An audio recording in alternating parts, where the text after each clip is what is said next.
nesta ação penal 502.6212.82, depoimento do senhor Paulo Roberto Costa.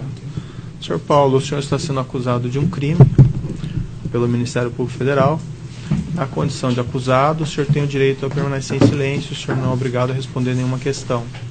No entanto, como já foi trazido aos autos, o senhor celebrou um acordo de colaboração premiada com o Ministério Público Federal e nessas condições, pela nossa legislação, o senhor fazendo esse acordo, se comprometendo a revelar o que o senhor sabe, o senhor abre a mão o direito ao silêncio no seu depoimento. Correto, excelência. Certo? Como há uma solicitação, a previsão legal de que o senhor renuncie a esse direito na presença do seu advogado, eu também vou pedir a manifestação do defensor nesse momento. Se puder alcançar o microfone, doutor. Com excelência, isso faz parte, nós não representávamos o senhor Paulo Roberto, mas eu já fui, já houve anuência da advogada, então certo, temos que referendar o que já foi decidido. Perfeito. Então, apesar do senhor estar sendo acusado, o senhor não tem o direito de permanecer em silêncio, certo? E eu vou advertir o senhor, esse acordo é celebrado entre o Ministério Público e o senhor, a sua defesa, ele é apenas trazido ao juízo. O juiz tem a tendência de tratar esse acordo com absoluta deferência das escolhas do Ministério Público. No entanto, o senhor, para receber os benefícios previstos no acordo, o senhor tem que necessariamente cumpri-lo. E o que interessa à justiça criminal, acima de tudo, é que o senhor diga apenas a verdade. Correto, certo? Não interessa se essa verdade é boa para a sua defesa, não interessa se essa verdade é boa para a acusação, o que interessa apenas à justiça criminal é a verdade, certo? Correto. E eu vou também lhe advertir que, conforme a nova previsão legal, se o senhor, nas suas declarações, o senhor imputar falsamente crime a alguém, o senhor fica sujeito a uma nova sanção criminal, certo? Perfeito. Então o senhor deve apenas dizer a verdade e aí o senhor tem os benefícios previstos no acordo, certo? Correto, excelência. Senhor Paulo, o senhor pode começar me revelando a sua formação técnica? Eu sou engenheiro mecânico. O senhor ingressou na Petrobras aproximadamente quando? 2 de fevereiro de 1977. O senhor pode me descrever brevemente sua carreira até o senhor chegar à posição de diretor de abastecimento? Posso. Eu ingressei por concurso público, inclusive aqui no Paraná, me formei aqui na Universidade Federal do Paraná. E após a formatura da universidade, entrei na Petrobras para fazer um curso de especialização de mais 1 ano e 4 meses. Esse curso foi parte na Bahia, parte maior no Rio de Janeiro, e depois uma segunda parte na Bahia. E comecei a exercer minha profissão no Espírito Santo. Então, cuidando da parte de instalações de plataformas marítimas no Espírito Santo. Depois fui para Macaé, a Bacia de Campos, que é a grande área produtora da Petrobras até hoje. Permaneci em Macaé durante 16 anos. Cheguei em Macaé como engenheiro simples, engenheiro praticamente estagiário, e saí de Macaé em 1995 como superintendente-geral da área de produção da Bacia de Campos. Então foi toda um crescimento de chefe de setor, chefe de divisão, superintendente de apoio e tal, até 1995. Em 1995 fui designado para ser o gerente geral da área de exploração e produção da chamada Bacia de Santos e Pelotas. E a gente fez uma sede nova da Petrobras em Itajaí, Santa Catarina. Fiquei lá 1 ano e meio, depois voltei para o Rio de Janeiro, me indicaram para chefiar toda a parte de logística da área de exploração e produção. Depois passei mais uns 6 anos na área de gás natural, até que no mês de maio de 2004, o Conselho de Administração aprovou meu nome para ser o diretor da área de abastecimento. Então, permaneci na área de abastecimento de maio de 2004 a abril de 2012. Foram 8 anos. E me aposentei, em abril de 2012, me aposentei da Petrobras e criei depois, em agosto de 2012, uma consultoria na área de gás e infraestrutura de um modo geral, atividades também outras não afins com a Petrobras, mas de conhecimento meu, principalmente na área de infraestrutura. Uma referência na acusação que o senhor teria assumido essa posição de diretor de abastecimento por conta de uma indicação política do ex-deputado federal José Janene. O senhor pode me dizer a esse respeito? Perfeito. Está correta essa colocação. A Petrobras, desde que eu me conheço como Petrobras, as diretorias da Petrobras e a presidência da Petrobras foram sempre por indicação política. Eu dava sempre o exemplo aí nas discussões aí, como general, ninguém chega a general se não for indicado. Você, dentro de uma Forças Armadas, se para como coronel e se reforma como coronel. Então, as diretorias da Petrobras, quer seja no governo Sarney, quer seja no governo Collor, quer seja no governo Itamar Franco, quer seja no governo Fernando Henrique, quer seja nos governos do presidente Lula, foram sempre por indicação política. E eu fui indicado realmente pelo PP para assumir essa diretoria de abastecimento. E especificamente pelo deputado José Janene? Pelo partido. Ele, na época, ele era o líder do partido. Ele teve influência nessa indicação. E o senhor tinha alguma relação prévia com ele? Não, nem eu conhecia. Fiquei conhecendo quando houve essa possibilidade de ser indicado para o Conselho de Administração pelo partido. E fiquei conhecendo ele e outras pessoas do partido naquele momento. Eu não o conhecia anteriormente.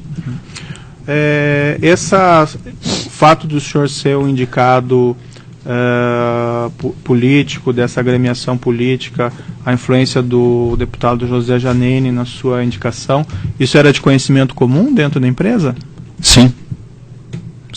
Da alta administração da companhia, sim. Inclusive dos outros diretores, do presidente da Petrobras? Sim, a resposta é correta.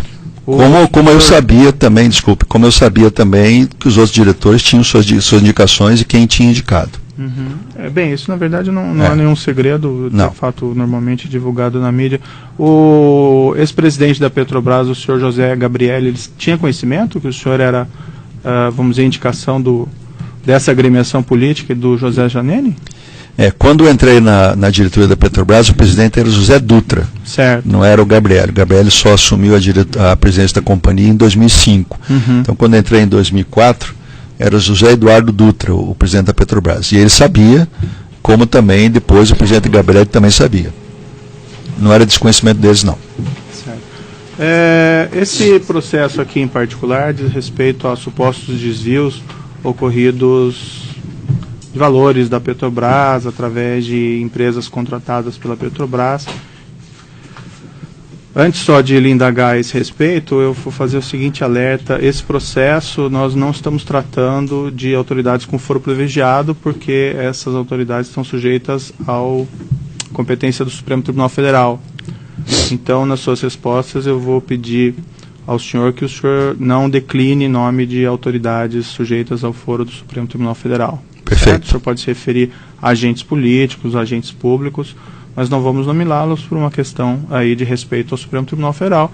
Evidentemente, isso vai vir a público no momento adequado, segundo as decisões do Supremo Tribunal Federal. Perfeito. Certo?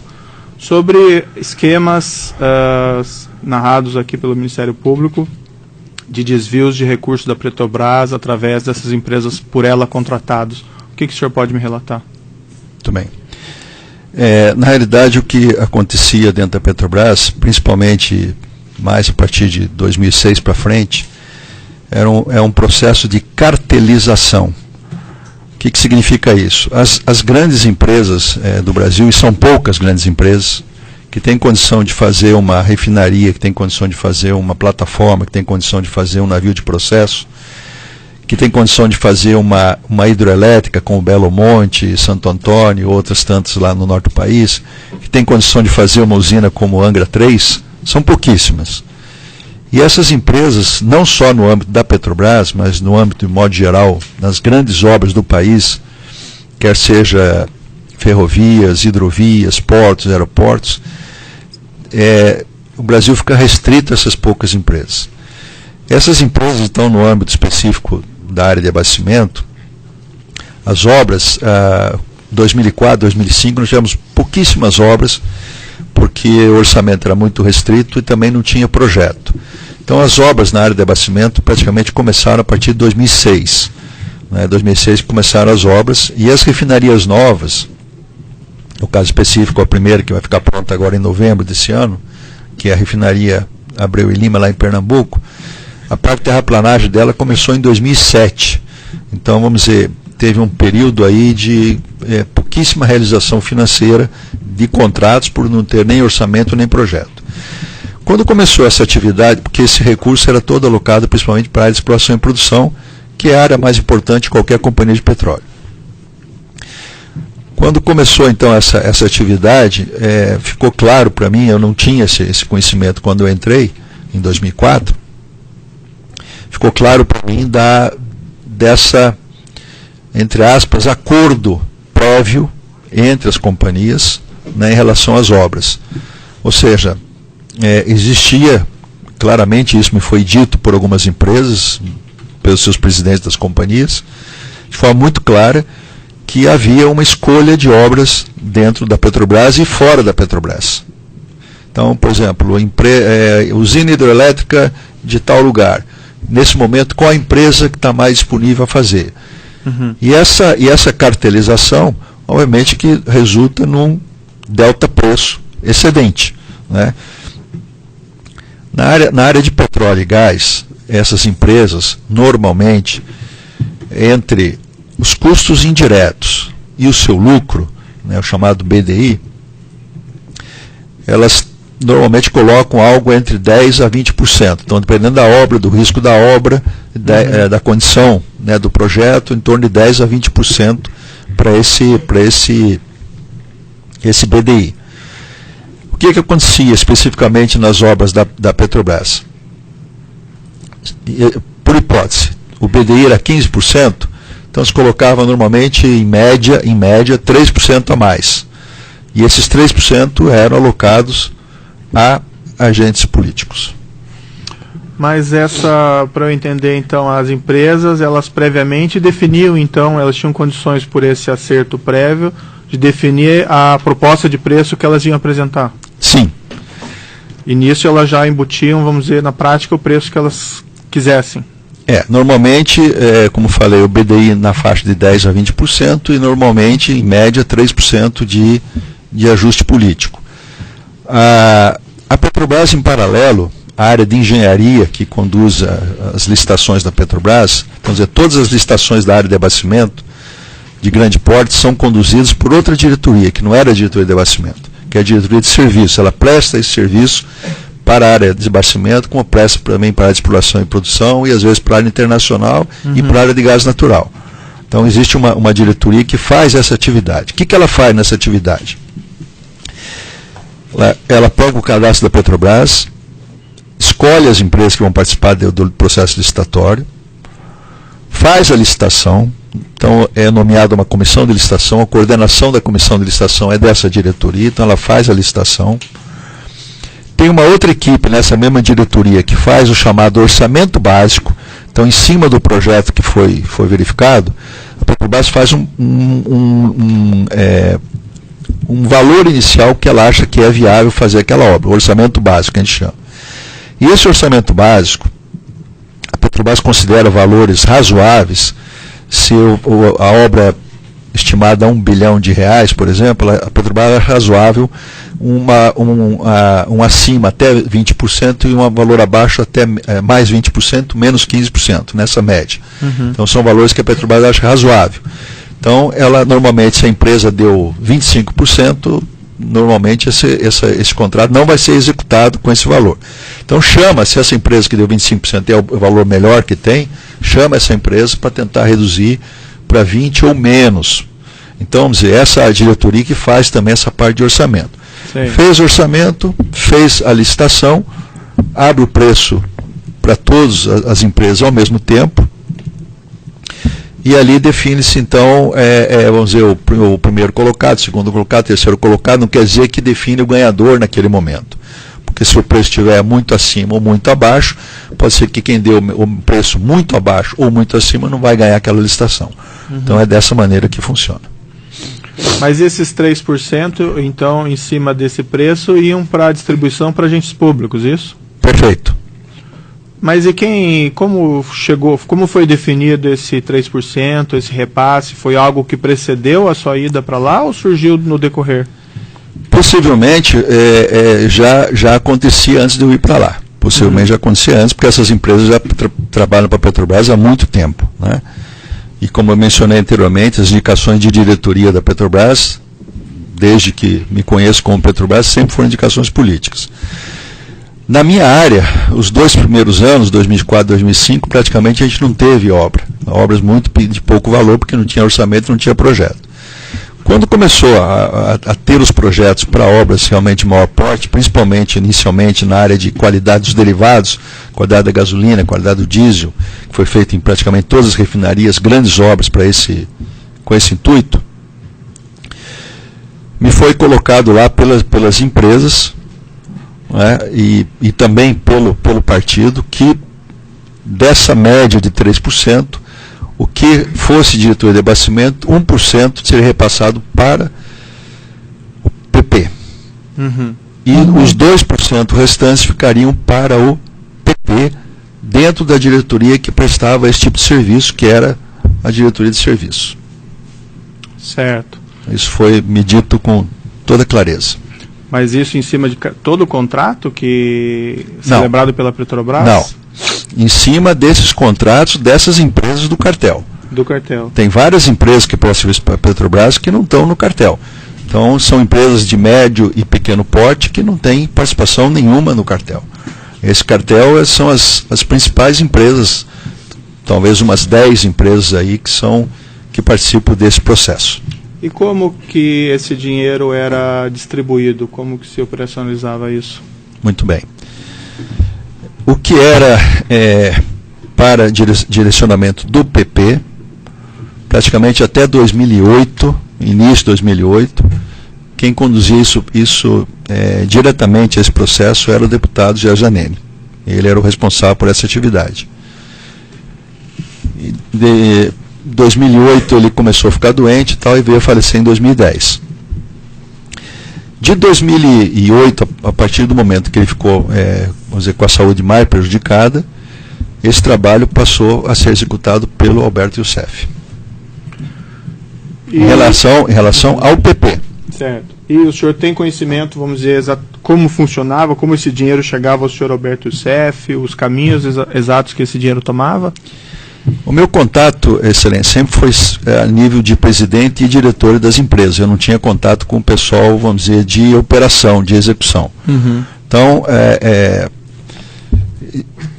assinava o contrato, passava-se algum tempo, porque depois de assinado o contrato,